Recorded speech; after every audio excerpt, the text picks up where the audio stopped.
Hey, this is Warren Redlick. I want to talk about a conversation I just had with someone. I've been friends with for a very long time.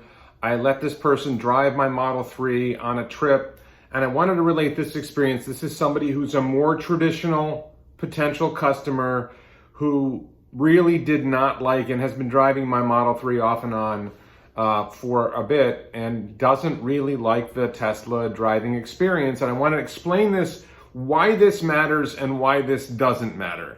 Are you ready? Let's go. So this friend drove the Model 3. It was an extended road trip. I think there were two supercharging stops each way.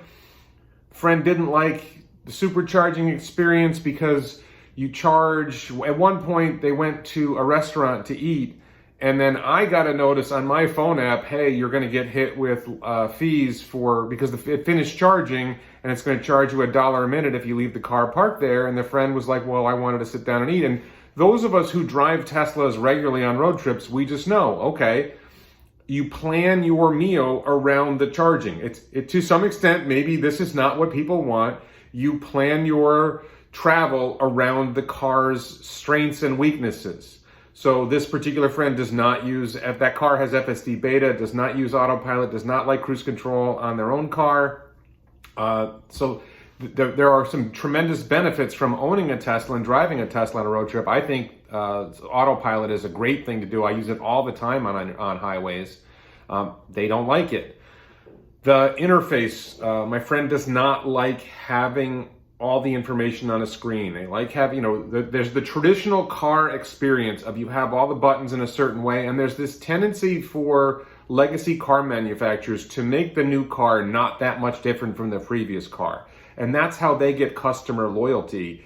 It's like if you make your car too much different from the previous version of the car, it's like new Coke, and everybody wants classic Coke. So there's this challenge for Tesla, and I don't think it's a big challenge, of getting people to adopt the Tesla way of life. Now, around town, my friend admits, driving it around town, charging in the garage, that's great. But on a road trip, they don't like, having to stop when the car, says you have to stop. With a gasoline car, you can usually drive much farther without having to stop. You can fill up in 5 minutes and then go eat. The idea that you have to my experience is I typically will charge at something like a Wawa gas station convenience store, and I'll plug in and I'll go inside and I'll take a leak, and then I'll go get a snack or a sandwich or something like that. I'm a big fan of Wawa. I was never a fan of Wawa before, and now I really like Wawa. So Wawa, good calls getting Tesla superchargers. Buc-ee's, great experience going into Buc-ee's. You charge, you go in, best bathrooms in any gas station ever. Wawa's got pretty good. Buc-ee's is better.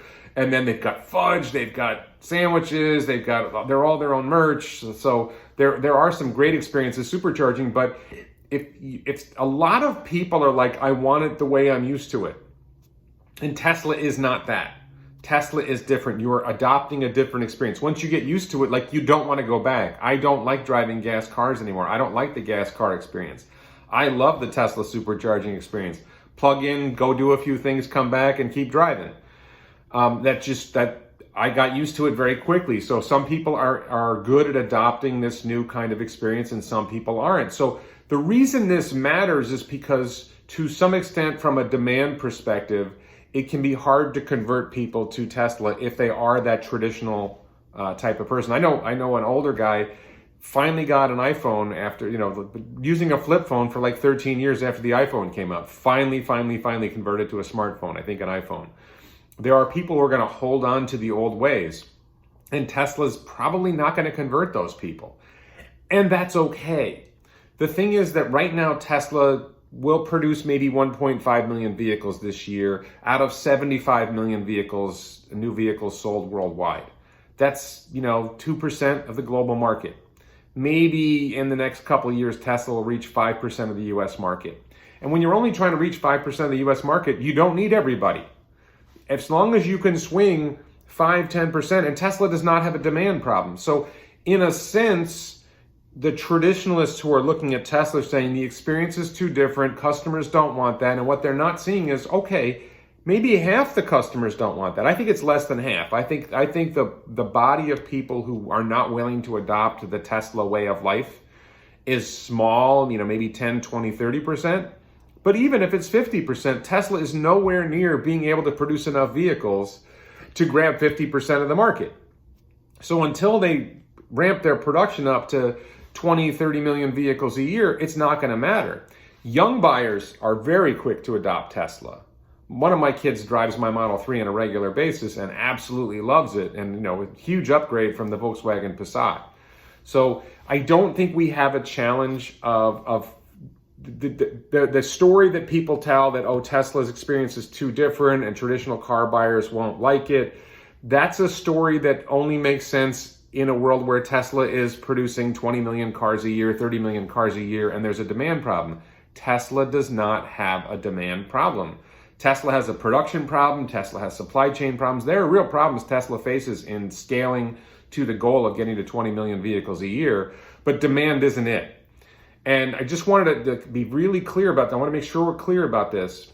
Yes, there are people who are not going to adopt the Tesla experience. Yes, there are people who are going to say, you know what, I don't want to have to stop every 200 miles to charge or 250 miles to charge. If you get a Model 3 long range, 250 miles easy before you have to charge. And my Model X, because I drive fast and because at higher speeds, it's limiting, you can pretty much do 200 miles between charging stops. 180 is actually better. So in a Model 3 long range, which has significantly more range than my Model X, you're probably doing 220, 230 between stops, which is more than 3 hours between stops.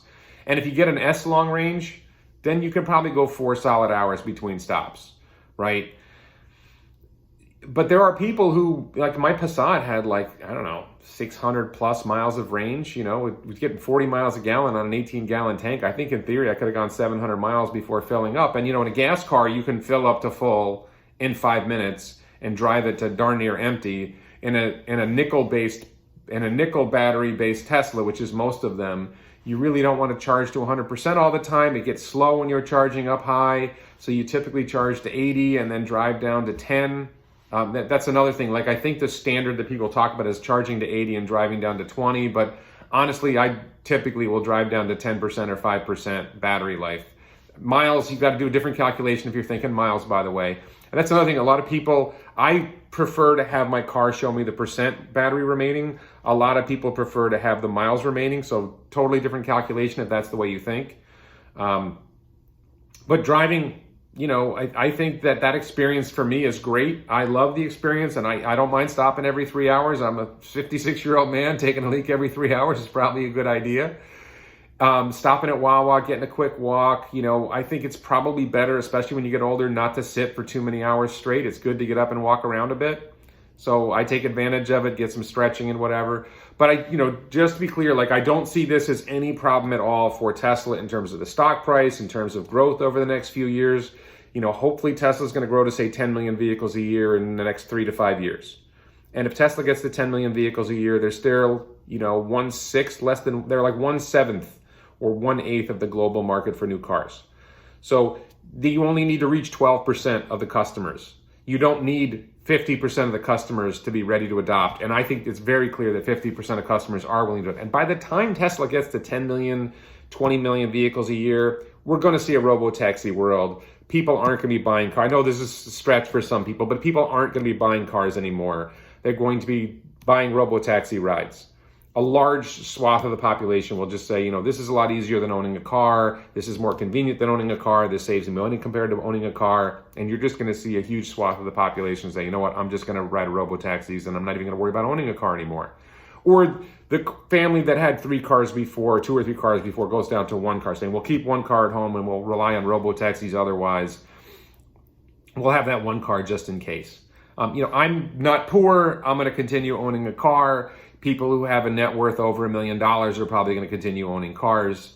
But the vast majority of people don't have the net worth that I have, don't have the income that I have. And if they could save $5,000 a year by riding robo-taxis and not waste 20 plus hours a year taking care of their car, getting insurance, buying, selling car, making sure their driver's license is good, making sure their registration's good, all the maintenance, all the hassles that go with owning a car, all that goes away.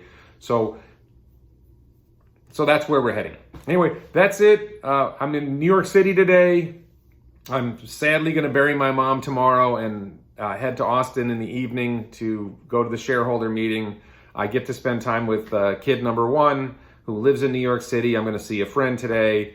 And, it's a sad period, having lost my brother, having lost my mother. But I mean, my mother was due, the brother's harder. But I'm doing what needs to be done. And to some extent, it's good. It frees me up. It frees up a lot of my time to be able to pursue my future dreams of doing more YouTube videos and building that pod car prototype and maybe building that solar farm apartment prototype. It's coming. Life is coming together. It's time to get shit done. So I hope you're all doing well. Thank you so much for watching. Check out the t-shirts, Cybertruck t-shirts at elonbits.com. Please support this channel on the Locals platform, on Patreon as a YouTube channel member. Links to all that in the description below. Check out my other videos. Please consider subscribing to this channel. And thank you so much for watching.